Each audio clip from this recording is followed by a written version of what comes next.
Halo selamat siang pemirsa, saya Irwan Saragih kembali hadir menemani Anda dalam Sumut hari ini siang. Siang ini kami telah merangkum sejumlah informasi terkini di antaranya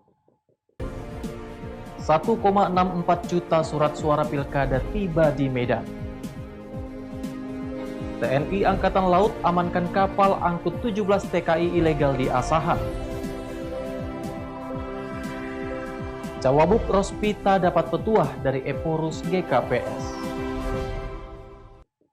Selain cuplikan berita tadi, kami juga akan menghadirkan beragam informasi lainnya. Pemirsa, kita jelang Sumut hari ini siang selengkapnya.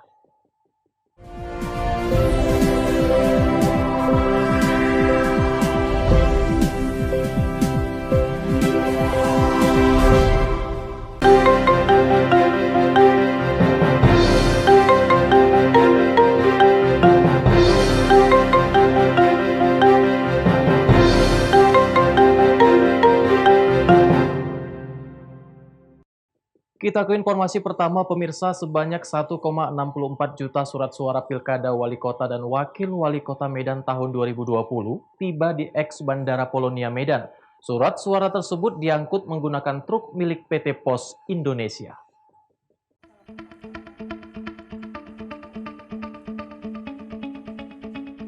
Sebanyak 1.643.175 surat suara pemilihan wali kota dan wakil wali kota Medan tahun 2020 Minggu malam tiba di gedung eks Bandara Polonia yang diangkut dengan menggunakan truk milik PT Pos Indonesia.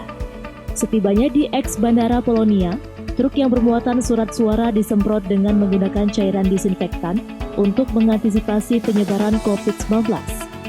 Kemudian petugas KPU bersama Bawaslu dan Polrestabes Medan bersama-sama membuka pintu box truk yang masih tersegel.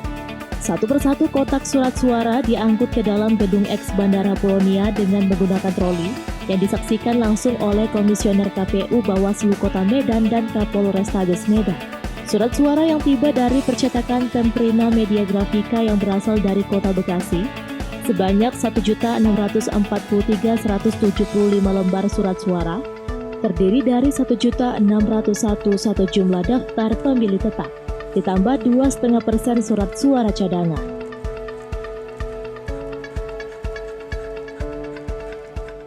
Iya, untuk hari ini di KPU Medan itu sudah sampai logistik surat suara yang sampai hari ini sejumlah DPT Kota Medan ditambah dengan 2,5% ditambah 2.000 surat suara pemungutan suara ulang gitu. Jadi totalnya itu ada 1.645.175 lembar. Kurang lebih seperti itu. Untuk selanjutnya surat suara yang sudah tiba ini akan dilakukan proses sortir dan pelipatan.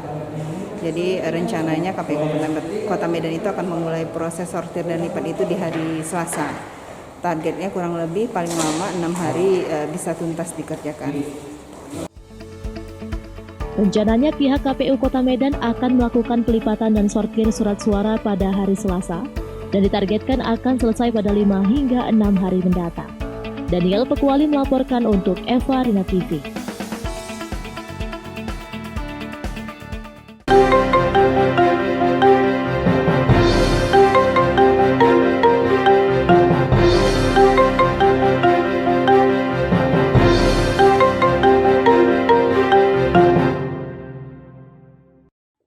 Sementara itu pemirsa, 5 tersangka anggota jaringan narkoba Aceh Medan yang diamankan petugas BNN, 2 diantaranya merupakan pasangan suami istri. Petugas juga mengamankan 141 kg ganja yang ditanam di lahan kosong. Kelima tersangka masing-masing MA, Z dan istrinya SU, SA dan SAL. Deputi Pemberantasan BNN, Arman Depari dalam keterangan persnya, mengatakan kelimanya memiliki peran masing-masing sebagai pemilik, pengendali, dan kurir. Arman mengaku modus para pelaku terbilang baru, karena barang bukti 141 kg ganja tersebut ditanam di lahan kosong di sekitar pabrik kapur sebelum diedarkan ke pemesan. Penangkapan jaringan narkoba Aceh Medan berawal dari penangkapan tersangka MA oleh BNN di Jalan Flamboyan Medan Selasa malam. Dari tangan tersangka, petugas berhasil menyita barang bukti 5 kg ganja. Setelah dilakukan pengembangan, petugas kembali menangkap 4 tersangka lain di Jalan Bunga Raya Medan dan menemukan barang bukti 136 kg ganja yang ditanam. Barang bukti narkoba jenis ganja seberat 141 kg dan juga telah mengamankan 5 tersangka. Wahyu Pratama melaporkan untuk Eva Rina TV. Informasi lainnya pemirsa, satu unit rumah permanen hangus terbakar tepatnya di Jalan Dr. Kumpulan Pane, Gang Buntu, Kelurahan Durian, Kecamatan Padang Hulu, Kota Tebing Tinggi. Kuat dugaan api berasal dari korsleting arus pendek listrik. Dalam peristiwa tersebut tidak ada memakan korban jiwa. Dari atas bangunan, api terlihat membakar satu unit rumah permanen. Api terlihat membesar dari lantai 2 gedung bangunan, menghanguskan seluruh isi dalam rumah, sehingga sebagian isi rumah tidak dapat terselamatkan. Pasca kejadian, 5 unit pemadam kebakaran dari pemerintah Kota Tebing Tinggi diterjunkan untuk memadamkan api yang sudah membesar di bagian lantai 2 bangunan. Menurut keterangan warga, Fitriani mengatakan, pada saat keluar rumah dirinya terkejut melihat bagian atas lantai 2 rumah permanen tersebut sudah terbakar. Melihat api membakar rumah tersebut, dirinya langsung mendatangi pemilik rumah bahwa rumahnya di bagian atas lantai 2 terbakar. Jam berapa itu tadi Ibu lihat gitu? Gak tahu pula lah saya, Pak. Saya bangun tidur langsung turun ya kan. Saya buka pintu, tengok apinya udah menyambar di atas. Terus Ibu, berapa api itu? Ibu, terus saya panggil yang punya rumah. Wah, api itu di atas gitu. Di lokasi kejadian, Kapolsek Padang Hulu Ibtu Beringin Jaya membenarkan adanya rumah permanen hangus terbakar. Penyebab kebakaran petugas belum bisa memastikan berasal dari mana. Namun dari keterangan korban, api berasal dari korsleting listrik. Tidak ada korban jiwa atas peristiwa ini, hanya saja korban mengalami kerugian mencapai puluhan juta rupiah. Dapat kami jelaskan bahwasannya telah terjadi kebakaran di belakang stadion, tepatnya di Jalan Kumpulan Pane, Gang Buntu, atas nama korban pemilik rumah di Ispik. Api berasal dari mana? Api dari diduga saat sekarang ini belum diketahui pasti dari mana asalnya kebakaran tersebut. Namun untuk sementara menurut korban masih dari korsleting listrik. Untuk korban jiwa gitu?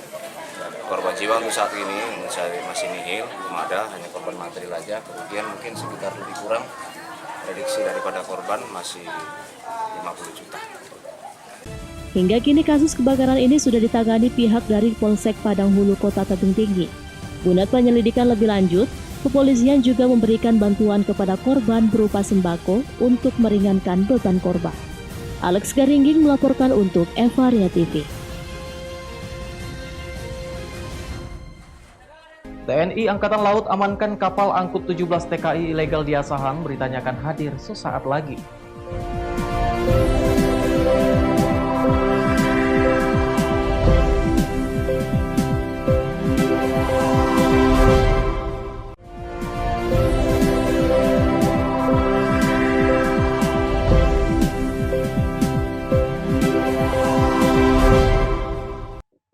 Terima kasih Anda masih bersama kami, pemirsa. Petugas kapal patroli Fleet One Quick Response atau F1QR Lanal Tanjung Balai Asahan berhasil mengamankan satu unit kapal motor kayu berisikan 17 TKI dan 3 awak kapal di perairan C9 Asahan. Untuk mencegah masuknya barang terlarang, petugas menggunakan anjing pelacak untuk memeriksa barang bawaan TKI.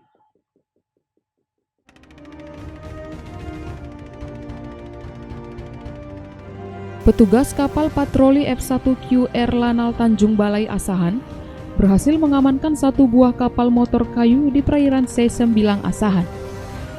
Kapal kayu tanpa nama tersebut ditemukan petugas saat akan menuju Kabupaten Asahan yang diduga baru dari negeri jiran Malaysia. Dengan membawa sebanyak 17 tenaga kerja Indonesia ilegal, berdasarkan informasi, masuknya TKI menggunakan kapal nelayan untuk mengelabui petugas. Selanjutnya, para TKI dibawa ke Mako Lanal untuk pemeriksaan lebih lanjut. Tanjung Balai Asahan telah menangkap kapal tanpa nama yang berlayar dari Malaysia. Di dalamnya ternyata diduga ada TKI yang tidak mempunyai surat-surat lengkap atau diduga tenaga kerja ilegal yang berasal dari Indonesia. Mereka berjumlah sekitar 17 orang. Saat ini ABK dan para penumpang tersebut sedang kami periksa, kemudian akan kami serahkan ke imigrasi. Untuk kapal akan kami proses lanjut, karena dalam pelayaran tersebut kapal tidak dilengkapi oleh dokumen-dokumen yang lengkap.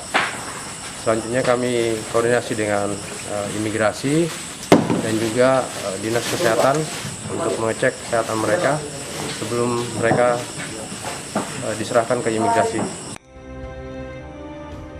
Untuk mencegah masuknya barang ilegal, petugas mengerahkan anjing pelacak serta menerapkan protokol kesehatan. Untuk para TKI selanjutnya diserahkan ke kantor imigrasi Tanjung Balai. Wanda Pratama melaporkan untuk Evarina TV.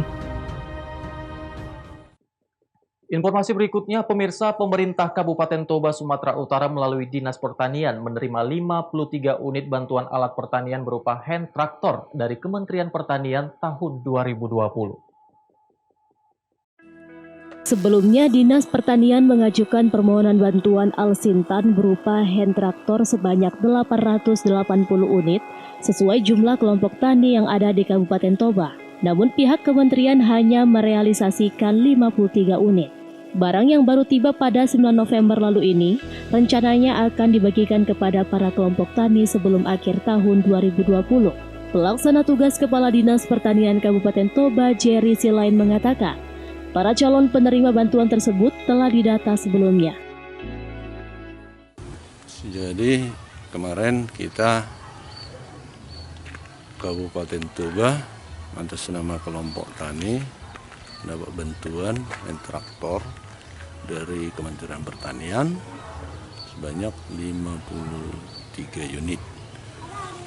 Ini sangat bermanfaat bagi kelompok tani kita, mengingat hand traktor ini sangat penting untuk kelompok tani dalam rangka peningkatan produksi kelompok tani maupun peningkatan produktivitas komoditi usaha taninya. Jerry berharap bantuan ini dapat meningkatkan produksi padi di Kabupaten Toba. Alex Zetro Siagian melaporkan untuk Evarina TV. Sementara itu pemirsa, calon Bupati Asahan 2020 nomor urut 2 Surya melakukan roadshow kunjungan masyarakat di Kecamatan Meranti, Asahan, Sumatera Utara. Roadshow calon Bupati Asahan tersebut diikuti tim pemenangan ST20 Kabupaten Asahan di desa-desa yang ada di Kecamatan Meranti, Asahan.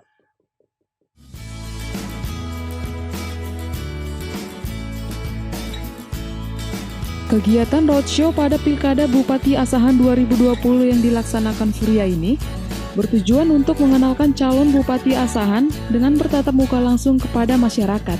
Sasaran kunjungan roadshow tersebut lebih kepada lokasi di mana masyarakat sering melakukan interaksi seperti di warung kopi, pasar, dan rumah warga.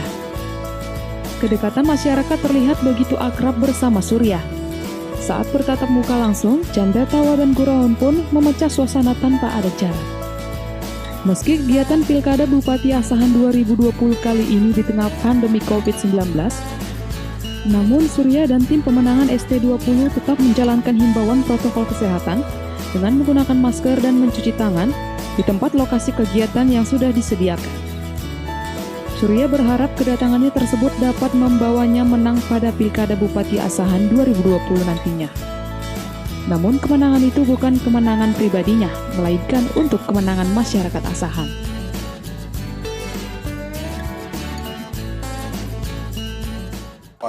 Melalui pertemuan ini, insyaallah pada tanggal 9 Desember, saya yakin dan hakul yakin, coblos nomor Coba ya Pak ya. Ya Pak ya, Bapak iki mau ngomongan bisi-bisi. Pak Surya menang. Ya kan Pak mau menukar apa ya? Amin insyaallah. Selain itu, Surya juga mengimbau masyarakat agar berjalannya pemilu ini dilaksanakan dengan baik tanpa harus menjelek-jelekan pasangan lain. Agus Sawi melaporkan untuk Evarina TV. Pemirsa, Sumut hari ini akan kembali dengan informasi menarik lainnya. Tetaplah bersama kami.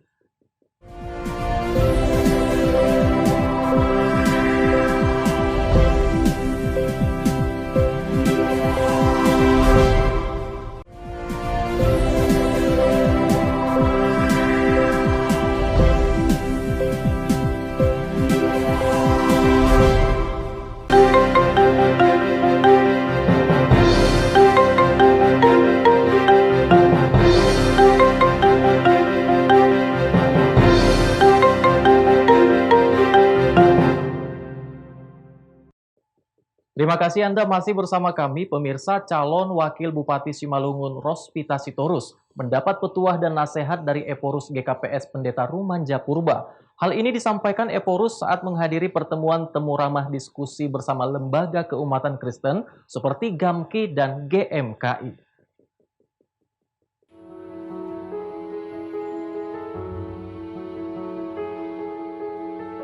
Gerakan Angkatan Muda Kristen atau GAMKI dan Gerakan Mahasiswa Kristen Indonesia atau GMKI melakukan giat temu ramah bersama Ephorus dan Sekjen GKPS, Pendeta Rumanja Purba dan Pendeta Paul Ulrich Munte dengan calon Wakil Bupati Simalungun Rospita Sitorus. Pertemuan ini dilaksanakan di Komplek Kantor Pusat GKPS Jalan Pendeta J. Wismar Saragi, Pematang Siantar. Kehadiran calon Bupati Simalungun Rospita Sitorus untuk mendapat petua dan nasihat dari Ephorus GKPS atas niat baiknya untuk maju pada Pilkada Simalungun Desember 2020 mendatang. Pertemuan yang berlangsung penuh kekeluargaan ini juga dihadiri Ketua GAMKI Sumut Ronald Naibaho, serta sejumlah ketua dan pengurus GMKI Siantar, Simalungun, dan Medan dari berbagai periode. Ephorus GKPS Pendeta Rumanja Purba menyampaikan nasihat kepada paslon, siapapun yang menang menjadi pemimpin di Kabupaten Simalungun, harus memiliki komitmen dan bersinergi dengan seluruh stakeholder, salah satunya GKPS. Ya, saya kira satu hal yang wajar kandidat atau calon pemimpin di masyarakat bertemu dengan komunitas yang ada di Simalungun, khususnya GKPS. Jadi kita sepakat bahwa siapapun yang sudah mencalonkan diri, dia adalah seorang pemimpin. Jadi kita harapkan yang terbaik, tapi bukan kita yang menentukan, masyarakat yang menentukan pilihan yang terbaik, siapa yang menjadi pemimpinnya. Pemimpin itu harus memiliki komitmen, itu di atas segala-galanya. Hal lain sebenarnya hal-hal yang rutin, tapi komitmen itu harus kuat dimiliki oleh pemimpin. Dan bersinergi dengan stakeholder, Pak. Betul, jadi jangan individu, harus bersinergi dengan semua strongholder yang ada di Simalungun ini. Salah satu adalah GKPS. Pertemuan kekeluargaan ini diabadikan dengan foto bersama di halaman kantor GKPS. Dosi Simarwata melaporkan untuk Evarina TV.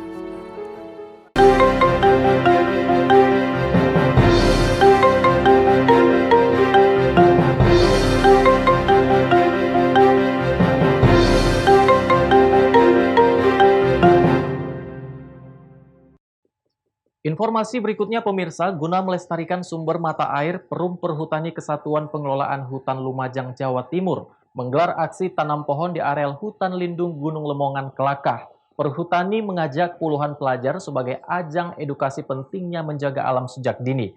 Aksi penanaman 5.000 bibit tanaman ini rencananya akan dilakukan secara berkelanjutan di seluruh wilayah hutan Lumajang. Perum Perhutani KPH Lumajang, Jawa Timur mengajak puluhan pelajar untuk menanam 5.000 pohon di lereng Gunung Lemongan, Kecamatan Kelakah, Lumajang, Sabtu siang. Dalam penanaman yang sengaja dilakukan pada awal musim hujan tahun ini, Perhutani Lumajang juga melibatkan unsur masyarakat dan pecinta lingkungan. Gerakan tanam pohon ini bertujuan melestarikan hutan dan sumber mata air, serta mengedukasi anak sejak dini, terutama tentang pentingnya menjaga hutan untuk kehidupan. Ada 10 jenis tanaman yang ditanam di area hutan lindung ini. Mulai dari bibit kayu keras hingga tanaman buah-buahan yang dipilih karena resapan airnya cukup tinggi dan mampu menampung debit air hingga 0,1 per detiknya.